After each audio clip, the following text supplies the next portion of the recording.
Good evening, everyone, and welcome to our New York City Veterans Advisory Board session. My name is Wendy McClinton. I am the chair of the New York City Veterans Advisory Board, and it's so good that you've joined in and that you're here and participating with us. I would like for the board members to take a few minutes that are on the call to introduce themselves, and then I'm going to ask Mr. Dietrich, who is one of our board members, if he could, and we welcome and I welcome, but if he could come and formally introduce the council members and representatives of Staten Island, which are joining us today. All right, in that order. So, board, will you please introduce yourselves? And then I'm going to also, after the council people do their introductions and share with us, then I'm going to ask Commissioner Hendon just to have greetings. And then we're going to go straight into our business so that we can give everyone the opportunity to hear and share the great work that's being done with our veterans, being done with and for our veterans in New York City. Again, welcome, welcome, welcome. Board members, at your own, please introduce yourselves and let us know, let the veterans know who's here in the room. I'll go ahead, John. Queens. Mercedes Elias, Marine Corps veteran, and I represent Queens, and I'm also the secretary of the board. Paul Dietrich, representing Staten Island, Army. Jen Komorowski, also Army, representing Manhattan.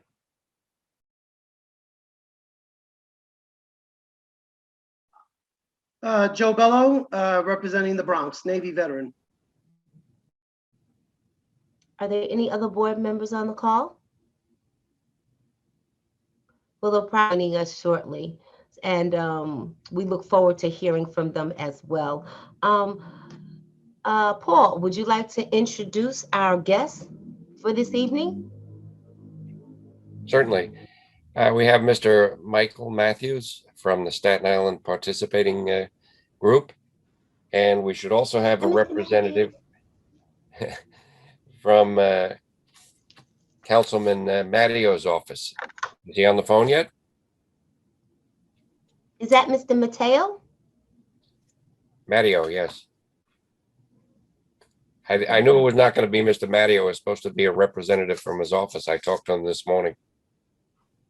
Well, they'll probably come in later. When they do, if we identify them, as soon as Miss Mercedes identifies them, she'll let us know, and then we'll bring them in. Is that all right? Very good. Okay. Mr. Matthews, would you like to have words with our veterans? Yes, thank you very much. And I want to thank the board for giving me this opportunity to talk about our work, and particularly to thank Paul Dietrich, who has been critical to our work. So I'm assuming, hello? Okay. Hey, what's that? That is a Oh, that's you. Okay. Okay, and thank you. And I also have to say, it's great to see Commissioner Hendon, who has been also a tremendous partner. So if we could just go through if you could bring it to the second slide. The Staten Island PPS is an organization that partners with many organizations on Staten Island, both hospitals, nursing homes, community-based organizations, substance abuse providers, mental health providers, and so on. So just to give you that background, I'm the Veterans Program Director for that program. Back about a year and a half ago at this point, Commissioner Hendon decided to hold a meeting to create a suicide prevention program for Staten Island as a pilot for the rest of the city. That was held back in February. So what happened was the Staten Island PPS quickly realized that would be a great partner, with the commissioner because of our extensive network between civil, and I have to emphasize this, the civilian, civilian partners on Staten Island. And for those of you who don't know, Staten Island has the highest per capita concentration of veterans of any of the boroughs. So anyway, what happened is quickly when COVID-19 hit, we pivoted to veteran outreach in terms of social determinants of health. We have an app for using that, and we got a couple of grants, and we're able to have our civilian partners reach out to veterans. What we did was we asked them to identify individuals who they've provided services to, who identified as having served in the armed services. So we had a number of different partners. And I have to say, one of our major goals has been to create a collaboration between our civilian partners, who we know serve many, many veterans on Staten Island, and the veterans organizations, the VA clinic, the vet center, and the Brooklyn VA, and more important than any, Paul Dietrich, Vice Commander of the Staten Island Gold Star American Legion Post. Could you go to the next slide, please?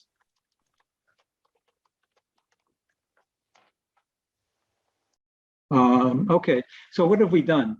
In that outreach effort, we actually outreached over 2,000 veterans. And in the process of doing that, we were able to deliver 33,000 meals were delivered to the veterans by Meals on Wheels and Chassis, two of our partners. 125 veterans were connected to health and social services, including utility and housing support, behavioral health services, case management, and so on.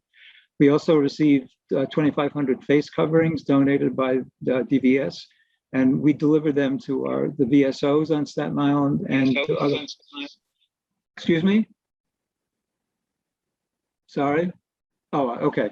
I thought someone asked the question. So we delivered these face coverings donated by DVS to VSOs and partners on Staten Island. We created a contract with Psych Armor, which is an online trading platform on military culture, 1,000 user licenses, because many our partners were civilian organizations, so we needed to provide training for them. We also, in collaboration with DVS, have had quarterly learning webinars on a variety of subjects, ETSSP, suicide prevention, and so on. We also, with Paul Dietrich's help, televised the Staten Island Community TV show in honor of, which described the program. And building on the Staten Island pilot, DVS has recently initiated a similar program for Queens. Next slide, please. We also recently established a partnership with RSVP, which it's an AmeriCorps program. It's a retired and senior volunteer program. And we discovered that RSVP has a Staten Island Veterans Task Force in existence for 4 years. So we basically joined forces with our partners and with RSVP. And of course, Paul Dietrich being the common denominator. Paul is involved with both organizations. And in terms of our new task force, we have representatives from the Brooklyn Harbor VA, the American Red Cross, Meals on Wheels, the Staten Island District Attorney's Office, a Chassis, a CBO, a Blue Star Families, and many volunteers. We also have become the Community Integration Coordinator for Staten Island for the ETSSP program. We're one of the 10 CICs nationally. Just for those of you who may not know, ETS is a national program which connects a trained sponsor from a service member's home community prior to discharge to assist in transition to civilian life, a transition during which service members are at highest risk for suicide. We've also, Paul helped us create another TV show, which we described the program and which is used to recruit volunteers as for sponsors. We also have put out text blasts to self-identified veterans describing the ETS program and looking for recruits. We've established a relationship with PAPA. For those of you who may not know, this is the police department volunteer program to support police officers. They specifically have a military program, since there's a high percentage of military veterans who joined the police force. Next slide, please. Okay, so where are we going? We're just going to continue doing what we've been doing. We're going to continue outreach. We're going to continue our active collaboration with the Department of Veteran Services, including the quarterly educational webinars. Our goal is to recruit 30 Staten Island ESP sponsors and connect them to 10 service members by December 21. We currently have 10 sponsors recruited, and we're going to continue to look at funding opportunities that will be able to continue. We'll be able to continue our work. So that's where we're going. I hope I haven't taken too much time, and so I'm open to any questions or comments, but that's my presentation for today. And again, I want to thank Paul and Commissioner Hendon for the tremendous support and collaboration that they both provided.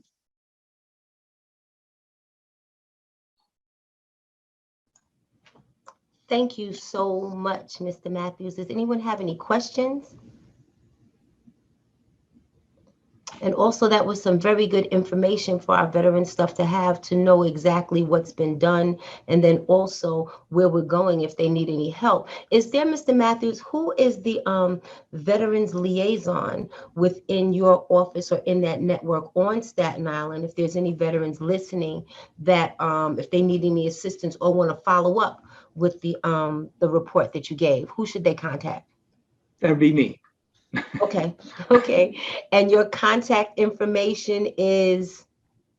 Okay. I can, let me give you my cell phone number, which I can if as a follow-up, I could, we could include it in emails, but it would be 917-613-2645. And Paul and I talk all the time, so. Either get Paul or I'll get you. We get the best of both worlds. Right. Thank you so much. Right. Thank you so much.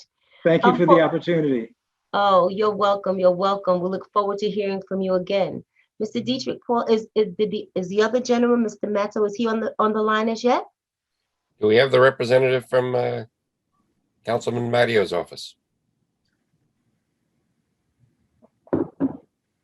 As I said, I did talk to him this morning, so I don't know where they might be. Okay, all right. But thank you so much. Thank you, thank you, thank you. Commissioner Hendon, would you like to have greetings and words? Hey, thank you so much, Wendy. So good to be with everybody today, too. And, want to thank the board for allowing this opportunity. And I know he's not here, but I want to extend just honors to Councilman Mattio and his office, and just recognize Mike Matthews, too, who just spoke from Staten Island Performing Provider System.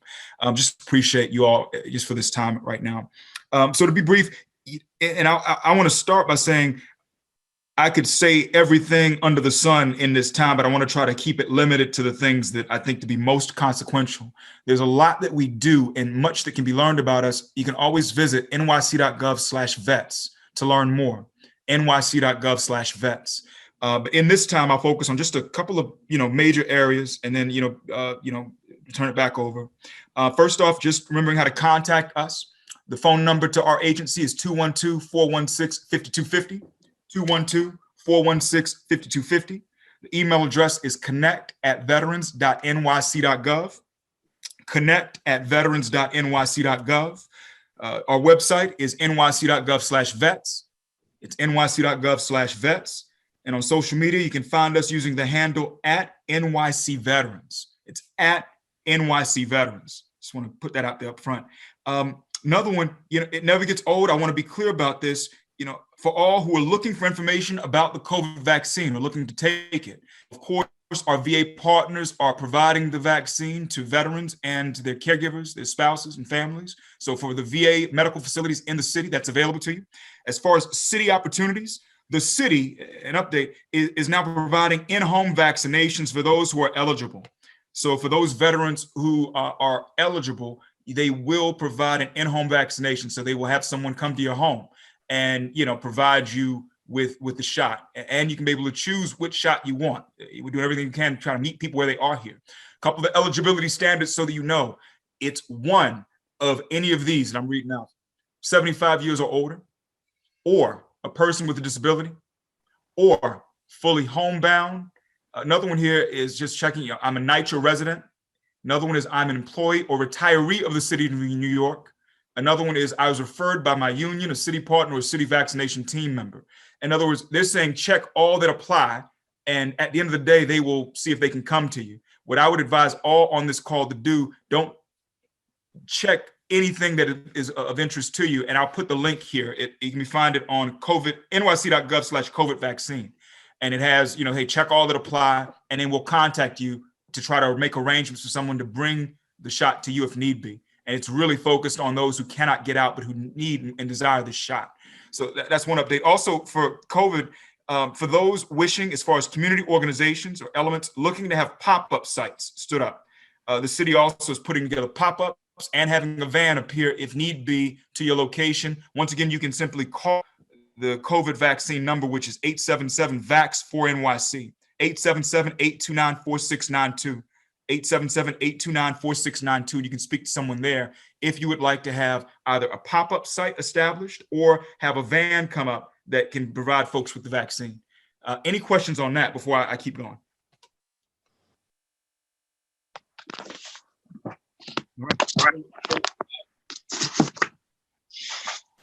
Okay. So we talked about how to contact us, talked about the COVID vaccine. As far as current goings on within DVS, new things I want to make sure we bring up right now. This summer, we will unveil what we're calling a veteran business map. It's going to be a map of all our veteran-owned businesses in the 5 boroughs.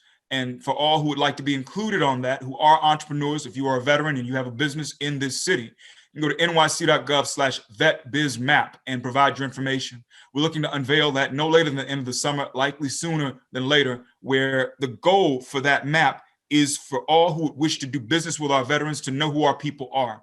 We'll also look to go to our larger companies and organizations in the city that are looking for supplier diversity goals and saying, hey, look, here are where the veteran entrepreneurs are in New York City.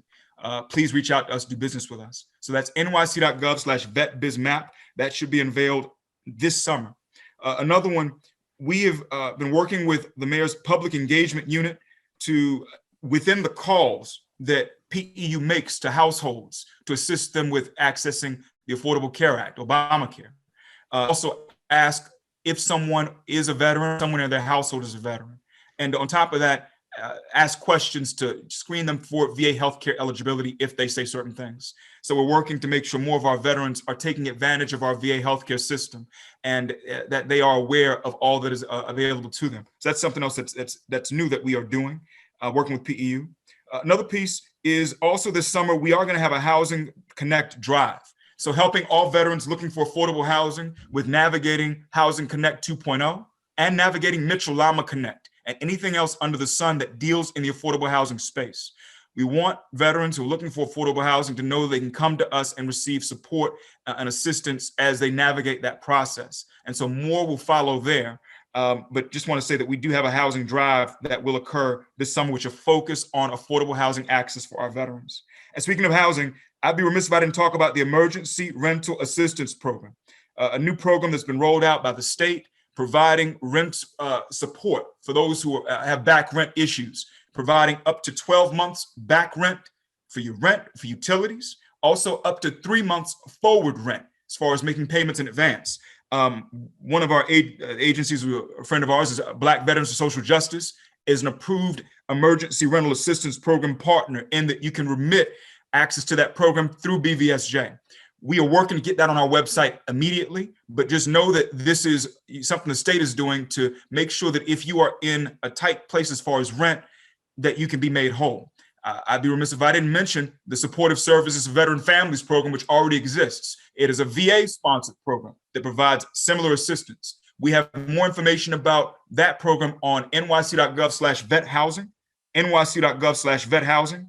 And within a few days, we're going to have more information about ERAP also, the Emergency Rental Assistance Program.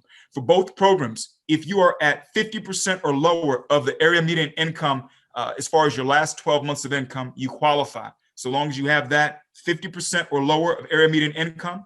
For the VA's program, you've got to show that it's last 12 months AMI 50% or lower. For the city's program, you've got to show that you have been economically harmed by the COVID pandemic. And you've got to show that you are behind on your bills as far as rent and utilities. So I just want to mention those things as far as current happenings. So we talked about how to contact us, talked about COVID-19, the vaccine, talked about some current happenings I wanted to mention. I just want to also call out some of the mainstays for us.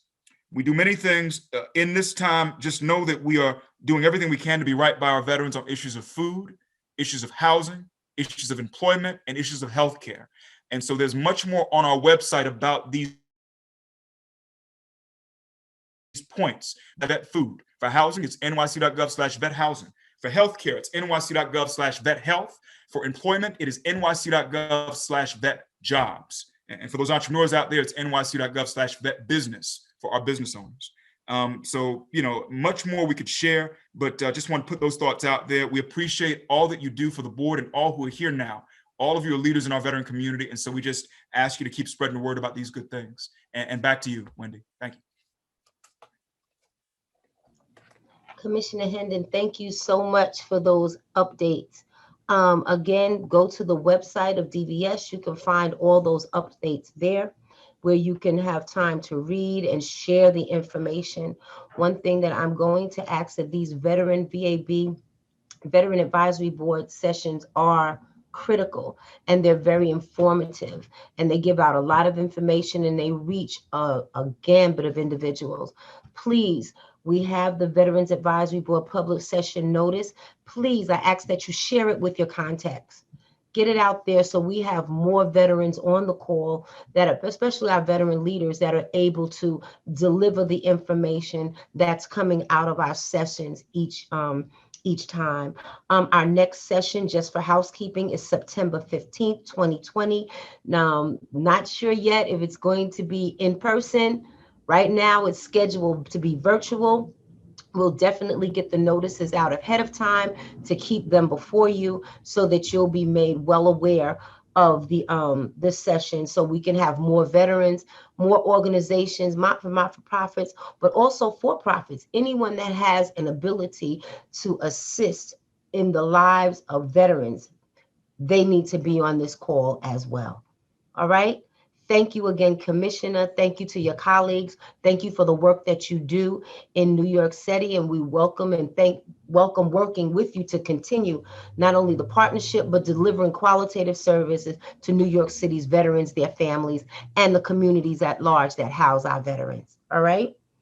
Okay, I'm just going to check one more time. Is Wendy. Mr. Matteo on the call? Wendy, I'm sorry. Is it okay if I say something really quick? I don't know if Sure. just to, he may not be on here, but I want to call him out as far as Councilmember Matteo. He is just put through legislation that will extend the veteran property tax exemption to make it permanent. That was something that was only a temporary legislation, and Councilman Matteo put something in where it is to be made permanent. So I just wanted to give him thanks for that. For many of our veterans who are homeowners out there, this is something that he's done with on the mayor's desk waiting signatures. I just wanted to give him, if anyone from his team is listening, to give gratitude for that. So I'm sorry, that's all. Thank you. So much. Moving along in our agenda, we're going to move now, and I'm going to ask the Secretary of the Veterans Advisory Board, Ms. Elias Mercedes, to move us into this section, which was old business. And there's questions from the last meeting, which we went over in our executive session. And I'm going to ask Mercedes if she can present those questions and the remarks and the answers that we came up to answer those questions from the last meeting so we can close them out. Mercedes? Yeah, thanks, Wendy.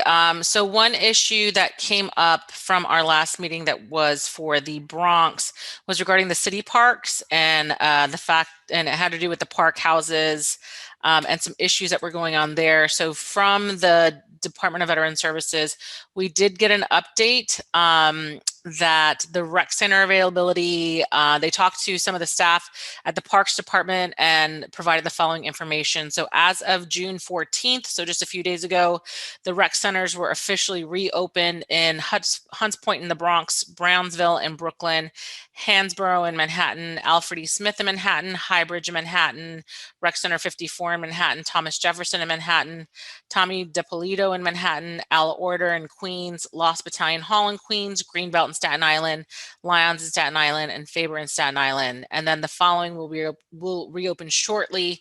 The rec centers are currently being utilized as COVID testing sites, distant learning locations, and polling stations. And that is McCarran in Brooklyn and Ocean Breeze in Staten Island. One of the other questions that was asked from last meeting was if the if the board's position relative to the discount for veterans attending school in New York City that allows them to get Metro cards at half off. There was some discussion on that. Vincent Garcia, who actually followed up on that, he did say he was going to be a little bit late. So when he joins a little bit later, I will have him address that because he did provide answers to the executive session of the Veterans Advisory Board last week, and he had done some research on that. So we'll wait for him to come back on that. And those were some of the items that needed to get followed up for this meeting. Thank you, Ms. Sadie. Thank you so much. Do we have any questions on the new business or anything that they would like to, the old business, and any questions or anything anyone would like to add to that? Can I participate in this? I have some information on the half-price Metro cards. Although New York City hasn't approved it yet for veterans, so to speak, anybody with low income, veteran or not a veteran, can go to the Fair Fare program and get half-price Metro cards just by going to New York City HRA website and signing up for it. Thank you so much. Who is that talking, please? Can I have your name? Sure. I'm Robert Wadiak. And most of New York City, 2/3 of New York City qualifies for it. Their standards are pretty high for what they consider low income. Okay, we'll look into that, Robert. Thank you so much. Thank you so much. We're going to move on to our presentations. And we have the first presentation is going to be coming from, Mr. Matthews. He's already given us his presentation. So we're going to ask Mr. Lewis from Sage Vets. And he's part of the care management team, and we'll go over the services for the LGBTQ veterans and shout out Pride Month. Mr. Lewis, so good to see you again. Thank you for joining Wendy. us. Thank you for having me. Very good to see you as well. Yes, happy Pride to everyone. And hello, I want to thank you for having us to your meeting. I'm the administrative coordinator, as Wendy mentioned, for the Sage Vets program. I've served in this position since 2019, and I've been a part of the staff at Sage since 2016. During my time with Sage Vets, I've managed to do an extensive amount of outreach throughout New York City and New York State. As a member of the Care Management Department, as well as Sage Vets, I've managed to provide our clients and participants with access to various much needed resources and support. And I've also had the honor of representing Sage Vets at several virtual and in-person speaking engagements like the one this evening. Sage Vets is a New York State program for older LGBT veterans aged 50 years of age and older. We offer outreach and referral services, as well as programs designed to highlight issues specific to those who served pre-Ask, Don't Tell. We work in partnership with veteran service programs across the state to provide legal information and referrals for veteran VA benefits, including medical, pension, and education. Discharge upgrades cases are referred at a federal level and at the state level with New York's newly implemented Restoration of Honor Act. Volunteer attorneys are assisting veterans with Restoration of Honor applications to have honor restored to their veteran status and granted access to veteran benefits offered by the state of New York.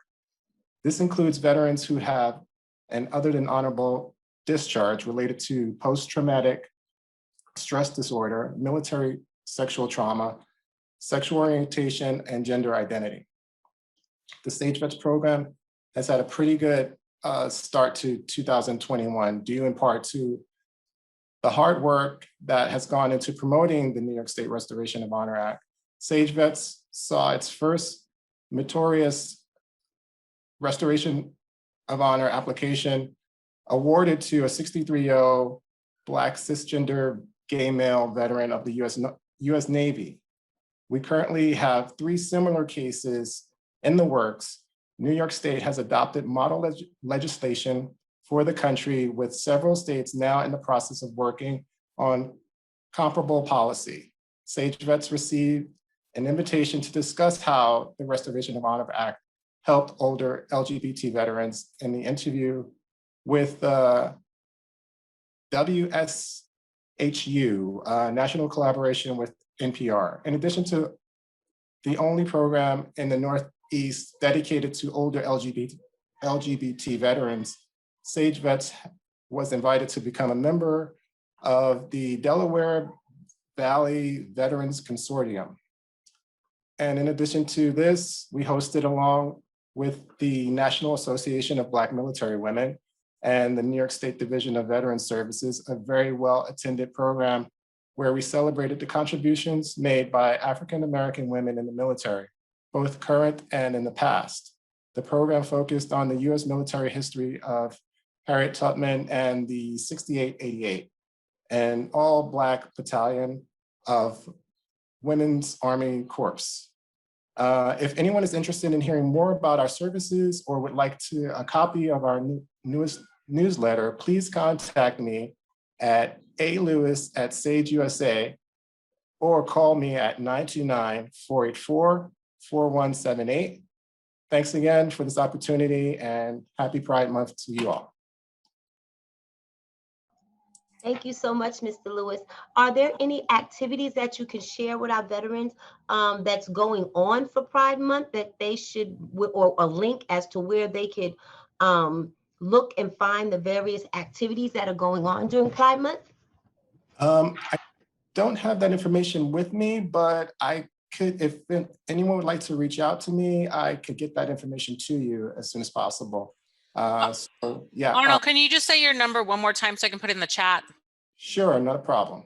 Okay, it's 929-484-4178. Would you like me to repeat my email address? No, I got your email. Thanks. Great. Thank you so much, Mercedes. Thank you again, Lewis. Look forward to seeing and hearing from you soon. And please give Ashton all of our love.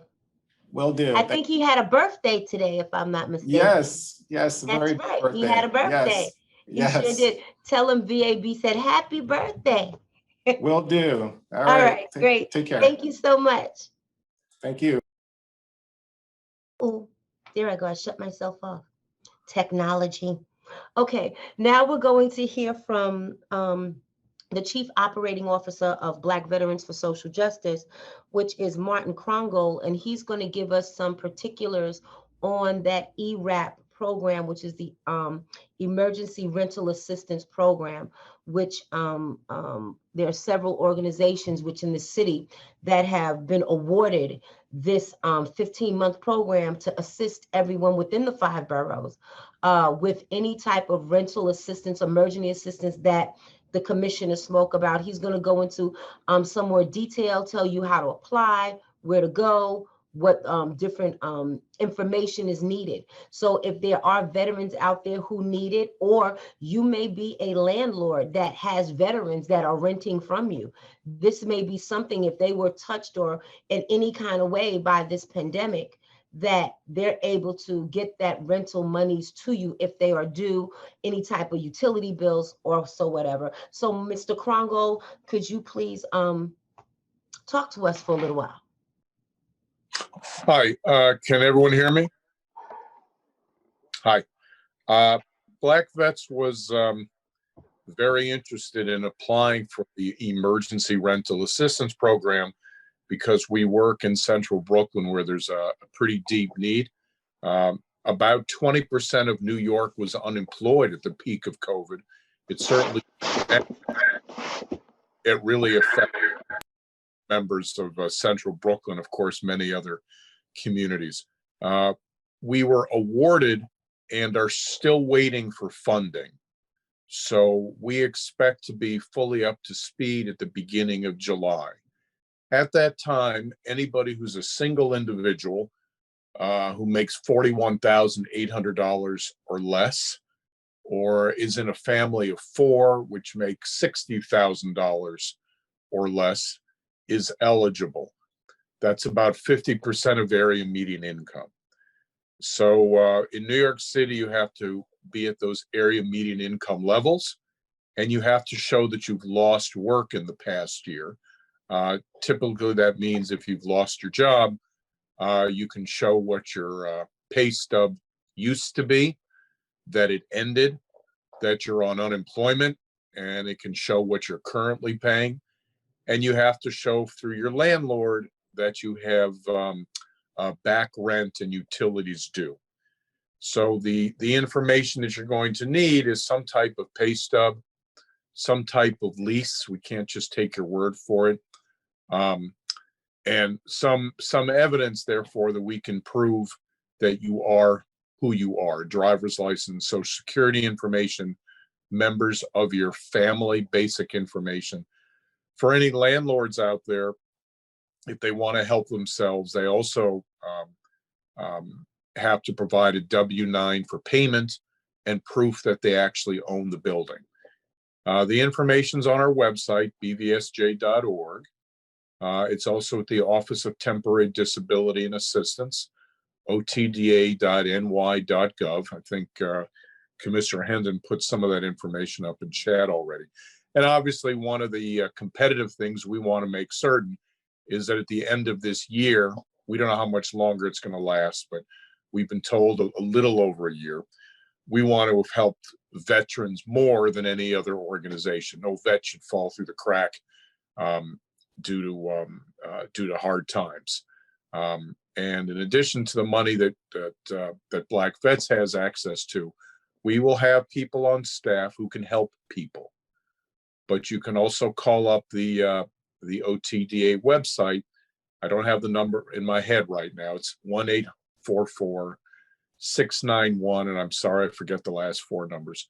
You can call them up too, and they'll have someone who can help out. Sometimes the line is tough to get through. Sometimes it's very busy. But at Black Vets, we have a certain level of tender, loving care that we care about and that we try to implement. And we're the only group in the city that has a specific veteran focus. And so anyone that has special needs in that area, we'd love to help them. Give us till about July 1 or right after July 4th to really be running the program well. We're starting, but we're not properly funded yet. Thanks. Thank you, Martin. Thank you so much, Mr. Krongo. So you have the information that's available at Black Vets. You have the information available through Commissioner Hendon's office. So let's get the word out. All right. We don't want to, we have the numbers as far as what we're hearing, the numbers for homelessness in the veteran community has lessened. We don't want that number to start increasing. Here are monies that are available to make sure our veterans are home, safe, receiving qualitative services, and they should not have to worry about a covering or a protection or a home for a place to stay with for themselves or their family in the country that they've defended. And I'll stand by that. As long as I'm breathing, I will stand by that. So we need to use all means possible, all hands on deck, whatever it takes to make sure our veterans, where we've used our SSVF, we've used the HUD VASH, we used all these things. And now because of COVID or for some reason, they've lost income and then they're now back in our shelter system. So we don't want that. So let's use every means necessary to pump this information out on our websites. If we can use our own individual streams of contact, like we all receive these notices about the Veterans Advisory Board, let's assist DVS in getting the word out. Let's assist them. They're going to put everything on the website. Let's use our own contacts. Let's use our own databases to get the information out to veterans about these services so we'll leave no one behind. Is that all right? Thank you, thank you, thank you so much. I've been told that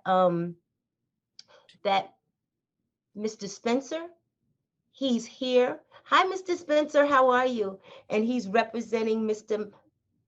Matteo. Am I saying that correctly? Correct. Thank you, Councilman Mr. Mattio, right? Mattio's office, and we're going to allow him to come and share with us.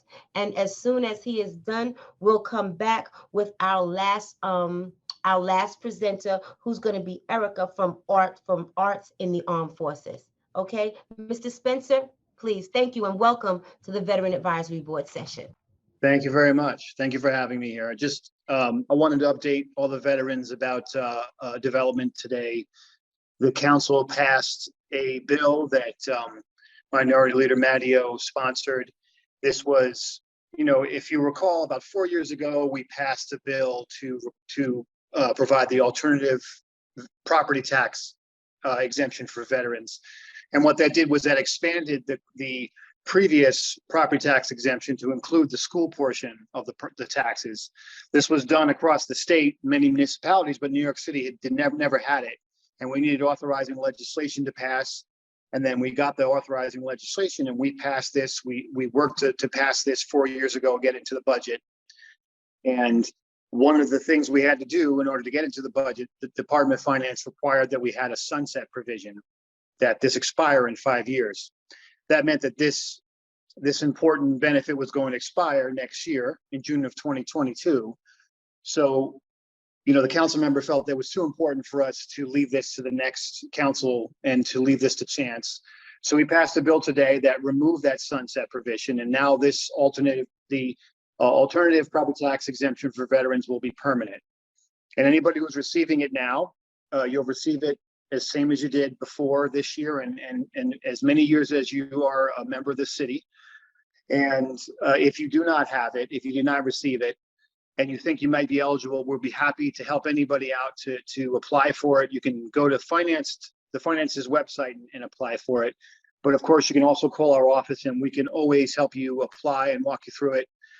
There is no recertification process, which is great because so many of these other exemptions require recertification, and that can be a bit of that's a bit of a pain to do every year. This one, once you qualify, you're going to receive this exemption for the duration that you own your house. So I just want to let you know and update you on that. I think obviously it's a great thing, and the veterans, we feel this isn't something we're giving to veterans, but that veterans deserve this. They absolutely deserve this benefit, and now they'll continue to get it, and they'll get it for as long as they live in New York City. Mr. Spencer, thank you so much. No problem. Anyone have any questions about anything that we've done thus far? I just wanted to clarify the Sage address. That's sageusa.what? .org.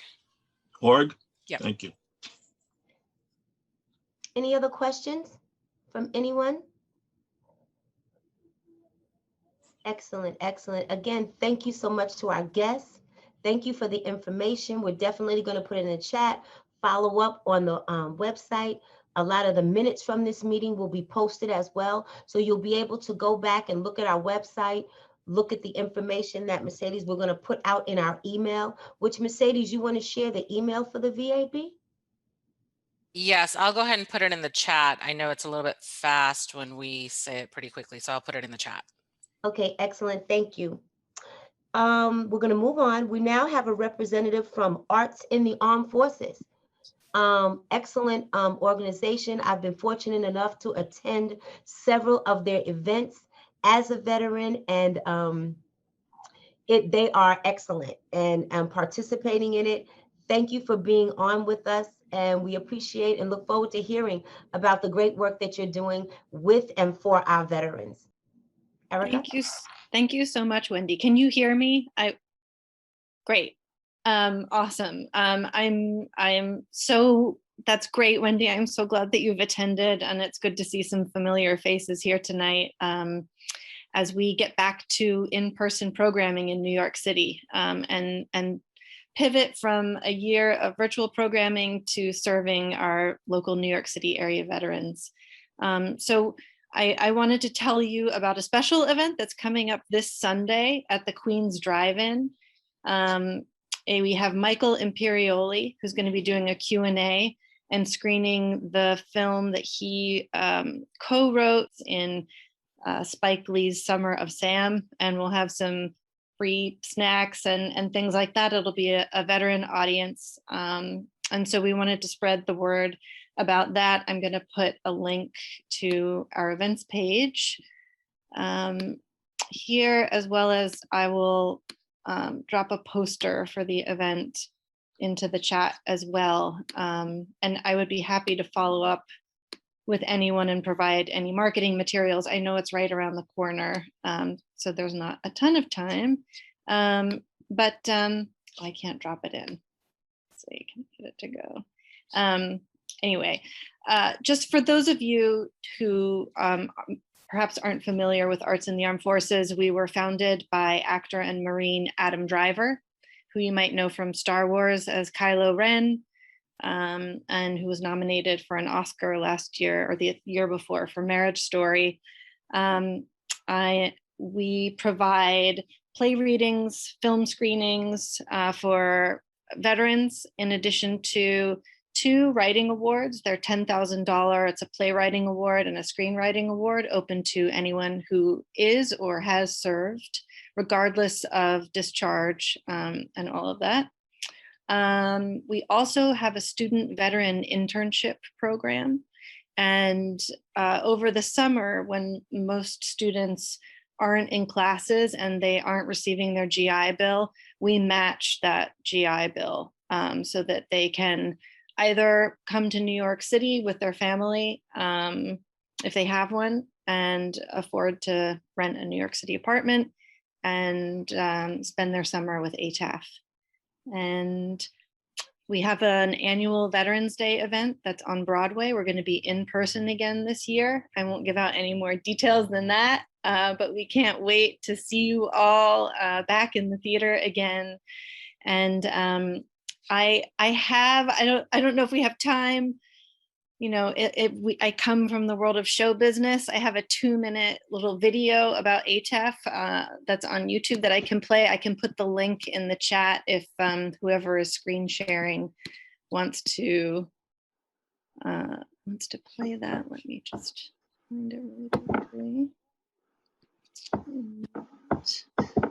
In the meantime, though, if anybody has any questions about the upcoming event, or I'm happy to answer.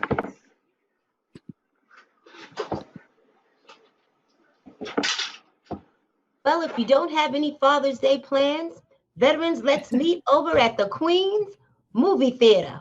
All right? And go there and watch this movie and have some fun, some camaraderie. Hey, this can be our first event out, getting ready to come out of the pandemic. So hopefully we'll see everybody there. We would love to see you. If we have time, I just posted a little YouTube clip to give you a sense of our programming as a whole. Is anybody able to play that? I'm just trying to load it really quick, and then we'll see if I can do it, because sometimes the sound might not work. It should work though. Great. We also, I'll say while that's getting ready, we have an event, a virtual film screening event in the fall with Blue Star Families. And we will be having our Bridge Award ceremony on the Intrepid this fall as well, in addition to our Broadway event. And we're also hoping to we also serve incarcerated veterans. We've been to Rikers, we've been to Fort Leavenworth twice, and I'm hoping to go to Miramar at some point and serve the women who are incarcerated there as well with a performance. So if it's ready to go. Sure, yep. Yeah, great. Great would it be if there was a project that combined the military and theater? So Arts in the Armed Forces was created to do that. Access to your microphone. Contemporary American plays that are diverse in age and race, like a military audience, incredible theater trained actors. Production value is minimal as possible. Learn no, I was hearing it. Yeah. Why did you stop hearing them? I don't know. Self-expression is just as valuable as strife from on your shoulder. Yeah, sometimes the volume, like it won't play. So that's the only thing with this.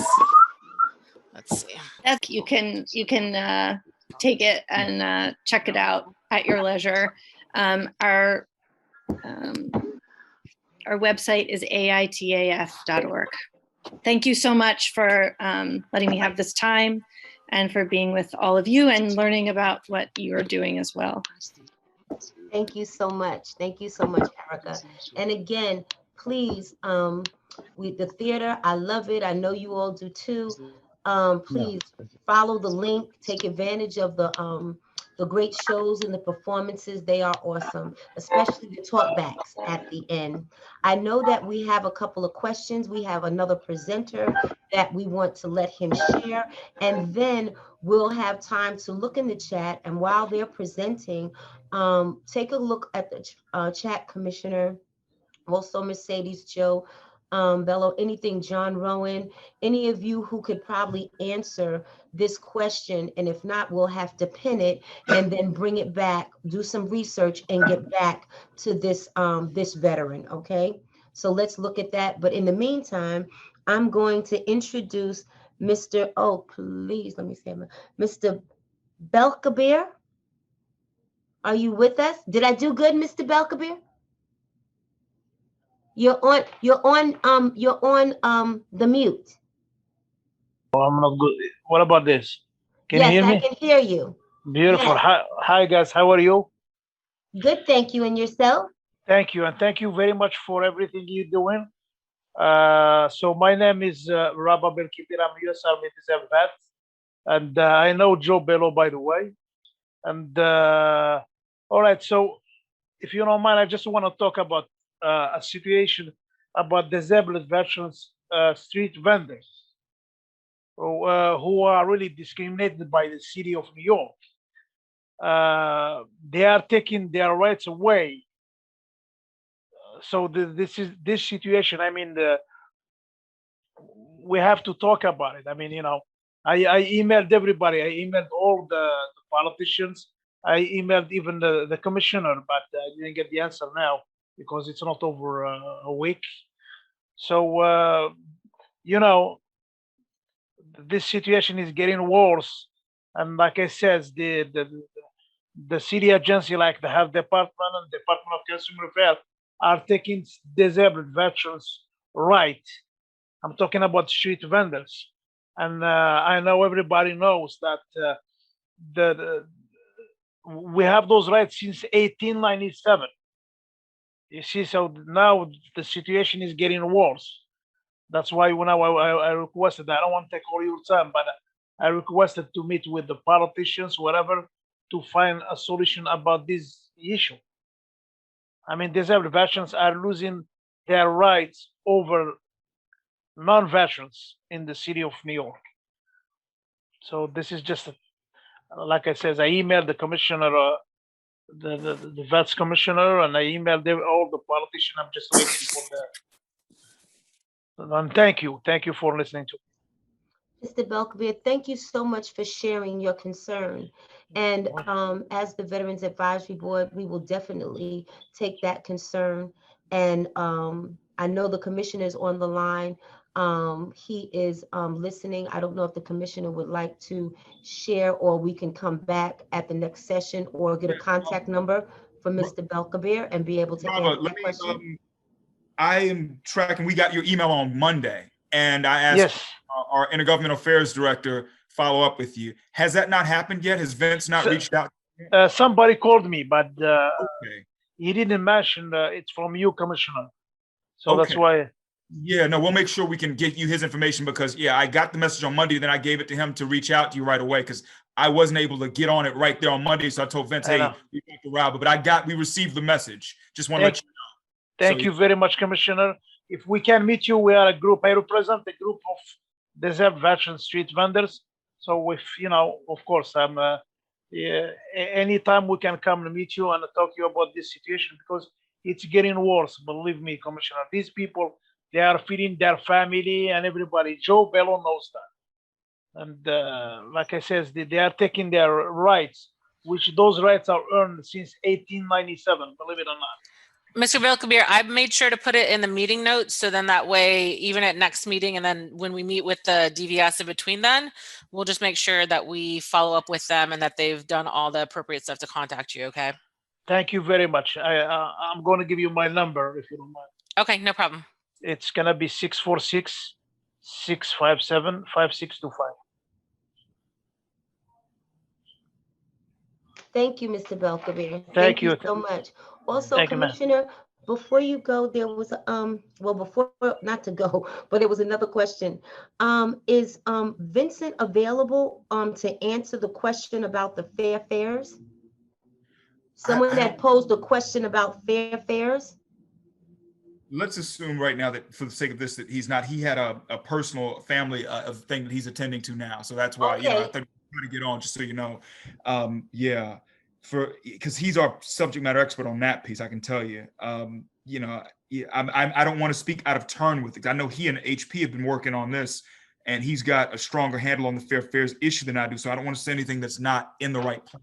Very important. I'll text right now, but he already told me that he's got a personal thing that he has to attend to, which is why he's not with us tonight. Right now, he was, you know, like, yeah. Okay, well, what we can do, and I'll see maybe possibly Mercedes, want to get your feedback on the board. What do you think? If there can we can do a follow-up to the questions and post them on the website.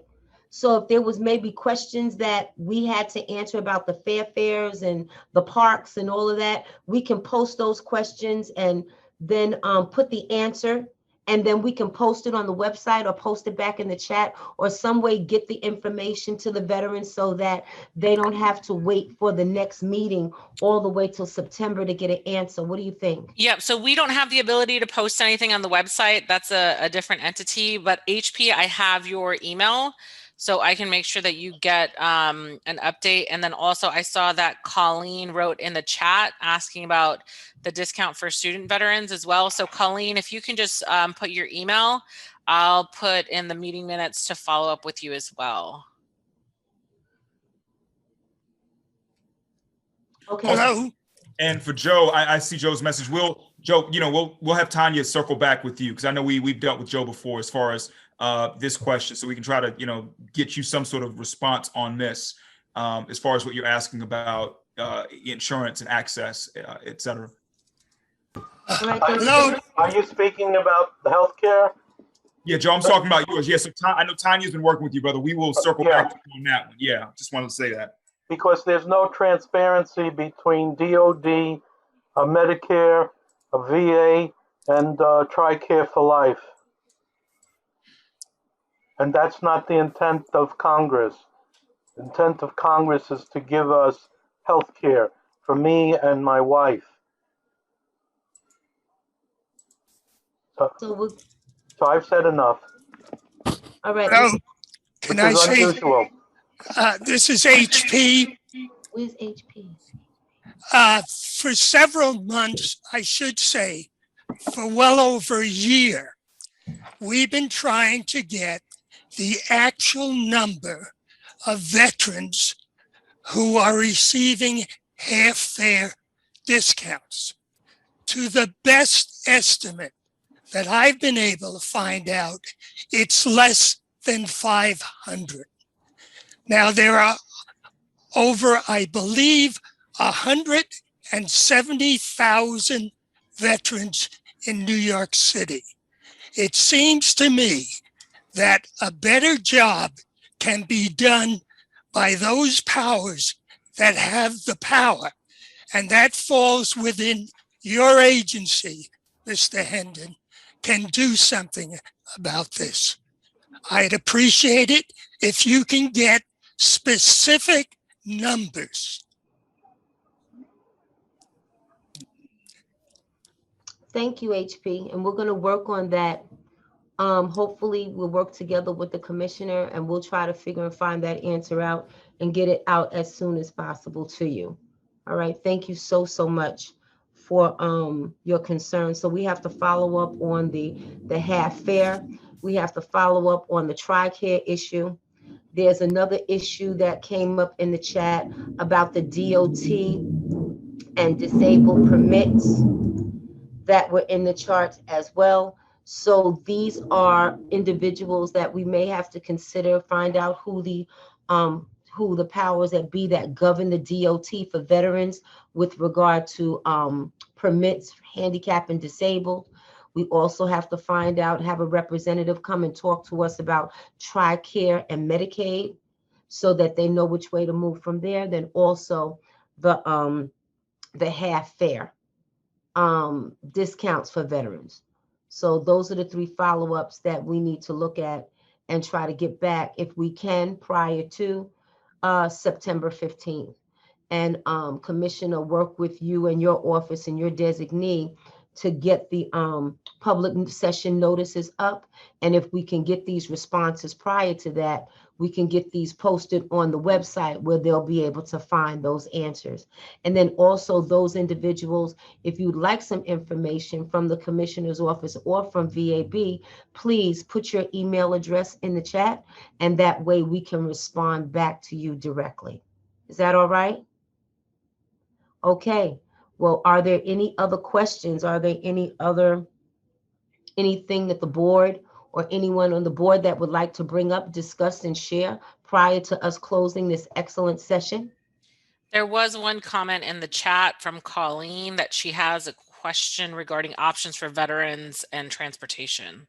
And then also options for veterans with transportation, and also our board, Mr. Rowan, has his hands up as well. So let's go with the board, Mr. Rowan, or Mr. Rowan has his hand up. Then we have Mr. Seaman, and then also let's go with the piece in the chat, Mercedes. Let's do that first, and then we'll hear from Mr. Rowan, and then we'll hear from Mr. Seaman in that order. Is that all right? Thanks, Wendy. I have a couple of issues that we've been working on with Vietnam Veterans of America. One is the dependency indemnity compensation issue with regards to COVID victims. Apparently, one of the problems we've been having is people who died from COVID aren't getting the right diseases correctly listed on the death certificates, which allows the VA to say, sorry, you died from the wrong thing, you can't get dependency indemnity compensation. So if anybody runs across that problem, make sure that the doctors go back and put down whatever diseases they had besides COVID that was part of what killed them in the end. And especially those that are service connected that they know of, like heart disease and hypertension and diabetes and things like that. It's not a huge issue, but it's happening enough that there's people who are being forced in this horrible situation after having a family to go through losing someone under COVID to then not get the benefits they're entitled to. Because everybody knows that when you're a disabled veteran, you're doing okay while you're alive, but the second you die, the VA cuts you off and therefore cuts your family off.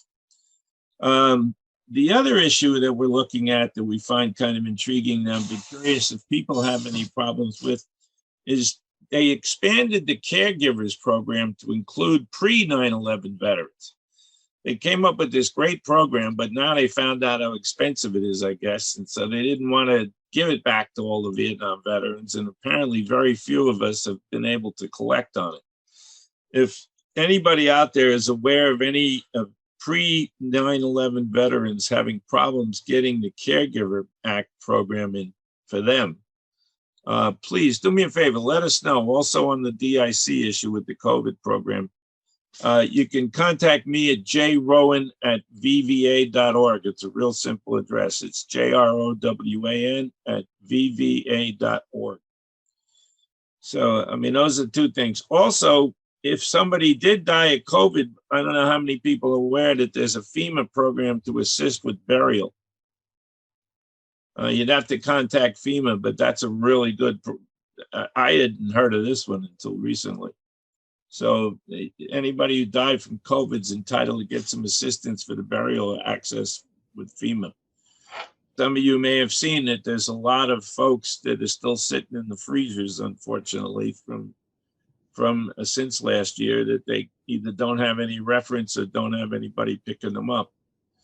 And I know that there's been some discussions again in the state legislature with expanding some of the funding programs they had for the burial programs for veterans who die without family or without money, or both.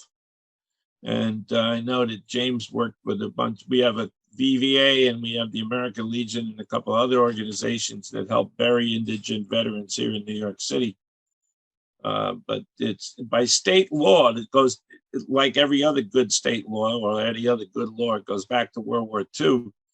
No veteran is allowed to be buried in Potter's Field. Also, there's a $900 state program that can go to assist veterans being buried. They'll pay for the transportation because you get a free burial in the VA cemeteries. The question is getting to one. And James, have you heard anything more about St. Albans columbarium proposal? So again, if anybody wants any, you can contact me on, I think Mercedes probably threw my email in there, and on those two issues. And James, I'll leave you with that question about St. Albans. Yeah, last I'm tracking on St. Albans, John, is we were, it was a situation between the community and the VA where the community said, look, we want to have input in whatever's going to happen here. We want to be able to see whatever the plans are and have some sort of say in what's going to happen here. The VA was saying at the New York City level, we're not going to release the plan unless it's approved by the community. And so we're in a spot where we got to go to the national VA, to the folks in DC and say, hey, look, will you give consent for the community to look at this before it's formally approved? You see how it's kind of like a chicken before the egg situation right now? Yeah. That's what we were with it. All right. We'll come back to revisit this. And St. Albans in general, but that was the columbarium situation, was the community was saying, hey, look, we're against this unless we see this in advance. The local VA leadership was saying, look, we want to make sure that, we're not going to share anything unless the community approves it. And so we've got to get consent from VA headquarters for this sharing to occur beforehand. Do me a favor, James, if you can't get something out of the secretary right away, let me know and I will write him a note. I have direct contact with him. Yeah. And that's exactly the kind of stupid things that we run into that should never be wasting time. John, if you remember, this actually went back to when they were trying to get rid of St. Albans, when Shinseki was the VA secretary. Yep, that's how long ago this thing is. Should have been done years ago. Wow. Okay, so we got our work pretty much cut out for us, and we just got to hit the ground so we can get these answers. We had a couple. There was another a comment, and then we're going to let Mr. Seaman answer his question as well. I'm going to ask Erica, if you're still on the call, could you please, or Mercedes, do we have an email address for Miss Newhouse with I don't, so she would need to put it in the chat if you can, Erica. And then Colleen has been waiting to ask her question. Please note too that HR did put in a contact information, Colleen, just to help you with some of your stuff. But if you want to ask your question, Colleen, you can go ahead. Hi, thank you. Can everyone hear me? Hello? Yeah. Okay, great. So my question is regarding two questions actually. First, transportation in the city. Has the city considered any sort of partnership with something like City Bike as a different option from taking the subways, given the rising crime rates that haven't necessarily gone down yet? Is there anything like that for veterans? And if not, would they be willing to explore options for veterans, like a discount for City Bikes? And then my other question is there an estimated time on when the city VA plans on bringing back childcare services? I go out to Northport VA, and me too. They've decided to close with COVID the childcare services, which was pretty important to me as a female veteran with 3 children. It made all the difference in allowing me to get to my appointments. So I'm assuming that more than likely the city probably cut off childcare services as well, but I can't confirm. And if so, when VAs, at least in New York State, are are looking to bring those back, or if they're, because Northport told me they're just going to cut it now.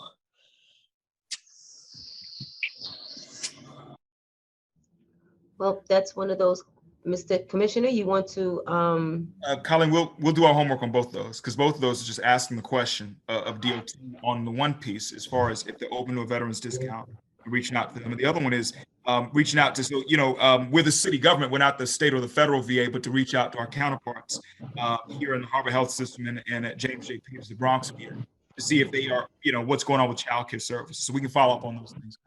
Thanks for your question. Thank you so much. If I may, Commissioner, so City Bike does in fact offer a veteran and military discount. They offer $35 off of annual memberships, so long as the veteran or military service member provides proof of service. And I can post a link right now. thank you. And for those that asked earlier, Erica did put her email address in the chat. So Erica from Arts in the Armed Forces, her email is in the chat as well. Thanks. Thank you. Maybe as for the Veterans Advisory Board, maybe we can invite some of the people from the state, Mr. Pomerantz. Maybe they could come to our next meeting from the state Veteran Affairs as well, to answer some of these questions that that are being posed that the state has to answer. That they can come on and be on the sessions with us and try to invite them for September. So if there's something that Commissioner has to refer back to them, let's just bring them to the table as well and see if they're able to answer the questions that individuals may have that need to be answered by the state. So that would be, one of the suggestions. We could do that. And Wendy, I still think it's get the the state and the information feds as well. Like it'll be the Excuse state and the federal VA folks as well. In other words, Yes. Lynn Yes. Johnson, Sean Kingston too. So yeah. That's right. Also, That's right.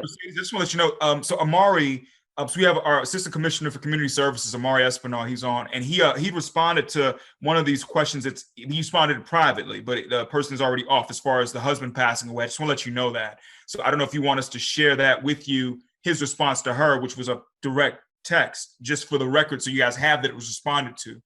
So I just want to put that out there. Yeah, that's great. Amari, if you could just direct message me, I save the chats at the end. So then that way I'll just make sure that it was annotated. Sure, will do. Thanks. Okay, thank you. Thank you. I think Mr. Seaman, you had your hand up and you wanted to share some information. You have it on the mute.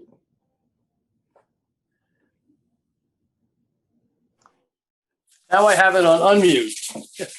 How are you? My name is Danny Seaman. I'm a member of Chapter 32 in the VVA. I have an issue with St. Albans.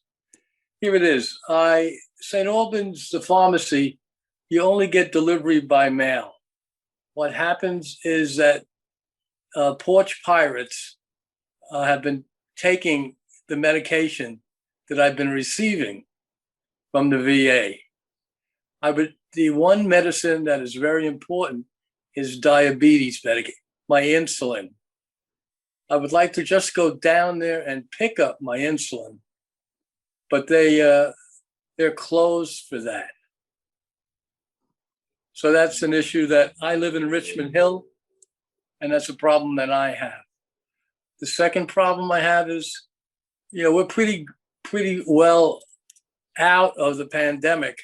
And up at St. Albans, if you want to do physical therapy, if you want to see your primary care physician, everything is on Zoom. And I was wondering why they're not moving forward and opening these things up.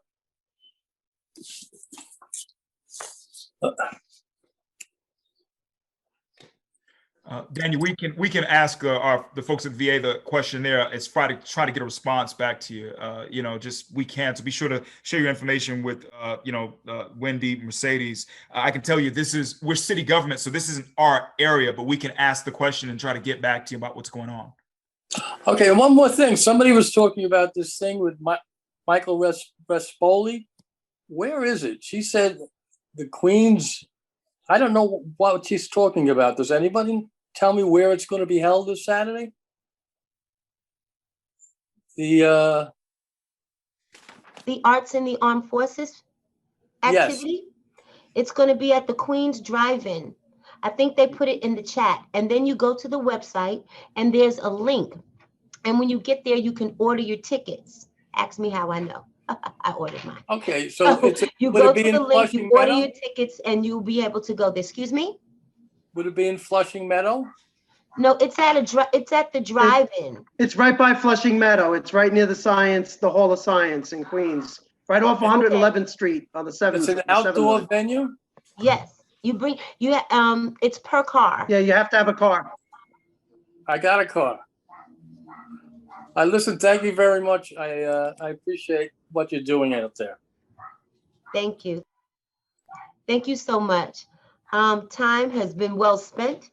Do we have any other questions? Again, thank you, and we will be definitely getting back to you. It is our goal to work with DVS, to work with our board into answering these questions and getting these answers to you prior to our next advisory board meeting, September 15th. So again, I want to thank each and every one of you for participating. Thank you. Next time, share this information. Make sure there's another veteran on the call with you, because the more veterans we have getting the more information out, the more knowledgeable they become, the more that they're able to access care and systems and get the necessary resources that they need. I would like to take this opportunity to thank Commissioner Hendon, Mr. Spencer, to what was the other gentleman's name? Mr. Matthews, for all of our guests, everyone that has played a part, to the board of VAB. I thank you. I salute you for the job and the work that you do in making this board. Even though I know it's voluntary, you still make it, you still act like it's a paid gig and you make everything happen. You know what I'm saying? To Mercedes, you are a technical genius. If I had to push those buttons and talk to these people, we would have a blank screen. So I thank you so much. We would be talking in the dark right now. So everybody, thank you, Mr. Rowan, to Joe, Mr. Dietrich, you are the matriarch. You are the patriarchs of this board. You have been here when you're our go-to people. To our former chair, Todd, thank you so much for all that you've done in the last year and moving us into this new year. And everyone, Amari, everybody, we thank you so much. So again, our next meeting is September 15th. Not sure yet. I'm really thinking it might probably be virtual, but I'm not sure. It depends on, we have to do the location and all that other good stuff, but I think virtual works for a little while until we get through all of this stuff, and we'll look to in person maybe for the new year. Just a thought and everything like that. So everybody, thank you so much. Enjoy the rest of your evening. Have a great day, and we'll see you all on September 15th at 6:00 p.m. Commissioner, everybody, God bless. Have a great night. Thank you. Bye-bye.